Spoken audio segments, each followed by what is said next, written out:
दोस्तों, 15 अगस्त 1947 में लगभग 200 वर्षों की गुलामी के बाद भारत को अंग्रेज़ों के क्रूर और निर्मम शासन से आज़ादी मिली। लेकिन दुर्भाग्य से भारत की शासन व्यवस्था पर अंग्रेज़ी हावी रही है। भारतवासियों को सच्चे मायनों में अंग्रेज़ों की गुलामी की उस विरासत से आज़ादी नहीं मिली जो अंग्रेज़ी भाषा को अभी भी सर्वोपरि मानती है और उसकी हिमायत करती है, जो उच्च वर्ग या अभिजात वर्ग की भाषा मानी जाती है। भारतीय समाज पर अंग्रेज़ों ने अंग्रेज़ी भाषा प्रशासन पर अपनी पकड़ बनाए रखने के लिए थोप दी, ताकि वे भारतीय युवा में ब्रिटिश मूल्यों और मान्यताओं के बीज निरंतर बोते हुए अपने प्रशासन को मजबूत रख सकें। अंग्रेजी संस्कृति और साहित्य का शिक्षा के माध्यम से अंग्रेज़ों ने हमेशा ऊंचा स्थान दिया। भारत के युवा इस बात को नहीं समझ सके कि अंग्रेज भारत के धन को अपने देश ले जाने के लिए ऐसा कर रहे थे, जिसके विरुद्ध सबसे पहले भारत में दादा भाई नौरोजी ने आवाज उठाई। 74 वर्षों की आज़ादी के बाद भी अंग्रेजी भाषा भारत पर राज कर रही है। भारत में कोई भी ऊंची नौकरी बिना अंग्रेजी भाषा के ज्ञान के सोची भी नहीं जा सकती। उच्च शिक्षण संस्थाएं जैसे IIM में प्रवेश पाने के लिए आपका अंग्रेजी भाषा में दक्ष होना ज़रूरी होता है, जिसके कारण क्षेत्रीय भाषाओं में शिक्षित विद्यार्थी अंग्रेजी भाषा में दक्ष विद्यार्थियों के सामने अपने को पीछे पाते हैं और अक्सर हीन भावना के शिकार हो जाते हैं।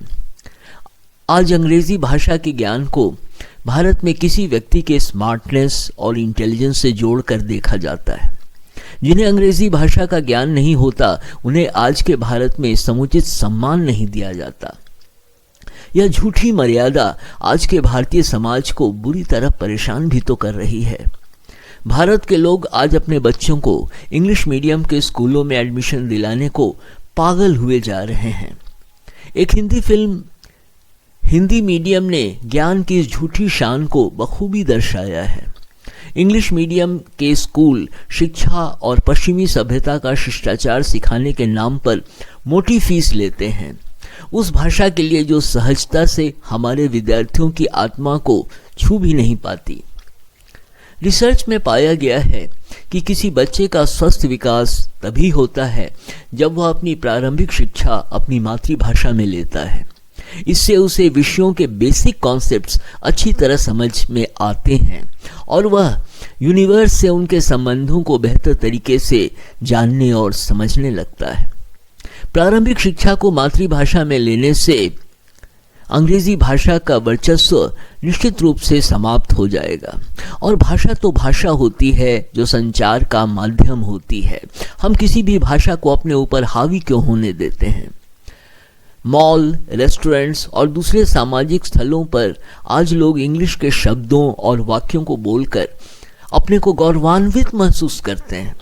जो अंग्रेजी में धारा प्रवाह बोलता है उसे स्मार्ट और इंटेलिजेंट समझा जाता है, भले ही वह अंग्रेजी के शब्दों का गलत उच्चारण कर रहा हो। और लोग भी उस पर ध्यान नहीं देते, बल्कि उन्हें अत्यंत प्रभावित होकर देखने लगते हैं। दूसरी भाषा का ज्ञान होना अच्छा है, क्योंकि इससे किसी की सोच का दायरा बड़ा होता है। अंग्रेजी भाषा का ज्ञान अच्छा और व्यावहारिक है, क्योंकि आज यह विश्व की सबसे लोकप्रिय भाषा बन चुकी है। लेकिन अपनी भाषा की कीमत पर इसे कतई स्वीकारा नहीं जा सकता। भारतीय गीतकार और स्क्रिप्ट राइटर जावेद अख्तर तो कहते हैं कि उन्हें हिंदी के डायलॉग रोमन यानी इंग्लिश स्क्रिप्ट में नई पीढ़ी के अभिनेताओं के लिए लिखना पड़ता है, क्योंकि वे हिंदी नहीं पढ़ सकते। यही बात भारतीय अभिनेता नवाजुद्दीन सिद्दीकी ने अपने एक इंटरव्यू में कही।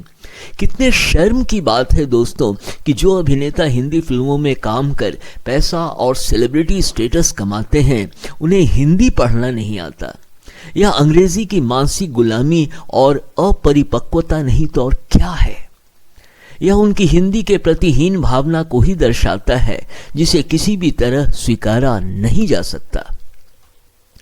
दोस्तों, इंग्लिश मीडियम के संस्थानों में पढ़ने वाले विद्यार्थियों को क्षेत्रीय या हिंदी मीडियम के संस्थानों में पढ़ने वाले विद्यार्थियों से अधिक तेज और स्मार्ट माना जाता है।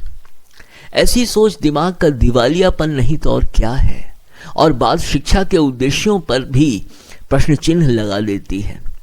बड़े अफसोस की बात है कि भाषा के अध्ययन को भारत में गंभीरता से केंद्र सरकार और राज्य सरकारों द्वारा लिया नहीं जाता। हमें यह भी नहीं भूलना चाहिए कि सभी विषयों की जननी भाषा ही होती है। सिर्फ विज्ञान के विषयों को शिक्षा में प्रमुखता देने से हमारी व्यवस्था रोबोट ही तो तैयार कर रही है, जो बैटरी से तो चलता है लेकिन संवेदनहीन होता है, और समाज की आत्मा उसमें दम तोड़ती दिखती है। ऐसी शिक्षा से विद्यार्थियों के संवेदनशील मन को दूषित ही तो किया जा रहा है, और उनकी समाज के प्रति संवेदनशीलता तेजी से समाप्त भी तो होती जा रही है, जिसके कारण पारिवारिक और सामाजिक हिंसा को भी निरंतर बढ़ावा मिल रहा है। मजे की बात यह है कि अंग्रेजी भाषा के कितने समर्थक ऐसे भी हैं जो सही उच्चारण के साथ अंग्रेजी नहीं बोलते, और उनकी भाषा में व्याकरण का भी दोष देखने को निरंतर मिलता रहता है। और जो अंग्रेजी के खिलाफ आवाज उठाते हैं, उनमें भी कितने ऐसे हैं जो सही हिंदी नहीं लिख पाते या बोल पाते हैं। सही शिक्षा के लिए भाषा को सही मायनों में समझ सरकारों को नई नीति बनाने की ज़रूरत है, ताकि एक सुंदर और स्वस्थ भविष्य की कल्पना हम कर सकें और उसकी तरफ हम अग्रसर हों। दोस्तों, यदि आप मेरे चैनल को सब्सक्राइब करेंगे तो मैं बहुत सारी बातें उठाना चाहता हूं, और आपका समर्थन मिलेगा तो मुझे ताकत मिलेगी। धन्यवाद।